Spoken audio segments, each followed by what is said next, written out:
अतना जल्दी अतना गहना कहाँ से लैलए भसुरजी। अतना जल्दी अतना गहना कहाँ से लैलए भसुरजी। चोरी कैला डकैती कैला, चोरी कैला डकैती कैला बहिनिया बेचलए भसुरजी। चोरी कैला डकैती कैला बहिनिया बेचलए भसुरजी।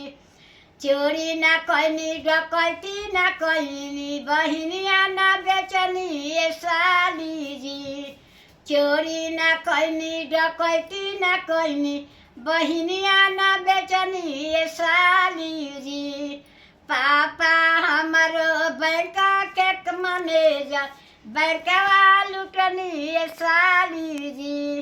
पापा हमारो बैंका के मालिक बैंकवा लुटनी ए सालीजी। अतना जल्दी अतना लहंगा कहाँ से लैलए भसुरजी। अतना जल्दी अतना सुंदर लहंगवा लवैलए भसुरजी। बजरवा के लुटला की दरजिया के लुटला की मौगी बेचलए भसुरजी। बजरवा के लुटला की दरजिया के लुटला की मौगी बेचलए भसुरजी।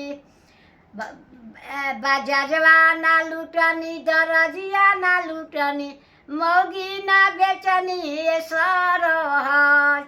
मौगी ना बेचनी बजरवा के ना लुटनी ना दरजिया लुटनी ए सरहज। भैया हमारो बजाज दोकनिया ओहे लेवैनी ए सरहज। अतना जल्दी अतना मिठैया कहाँ से लेवैलए भसुरजी। अतना जल्दी अतना मिठैया कहाँ से लेवैलए भसुरजी। हलुआइया के लुटला की बैंकवा लुटला की फुआ के बेचलए भसुरजी। हलुआइया के लुटला की बैंकवा लुटला की फुआ के बेचलए भसुरजी। फुआ बैंकवा ना लुटनी हलुआइया के ना लुटनी ना फुआ बेचनी ए सालीजी। हमारो जीजा हलुआइया जे हमें मिठैया लेवैनी ए सरहज।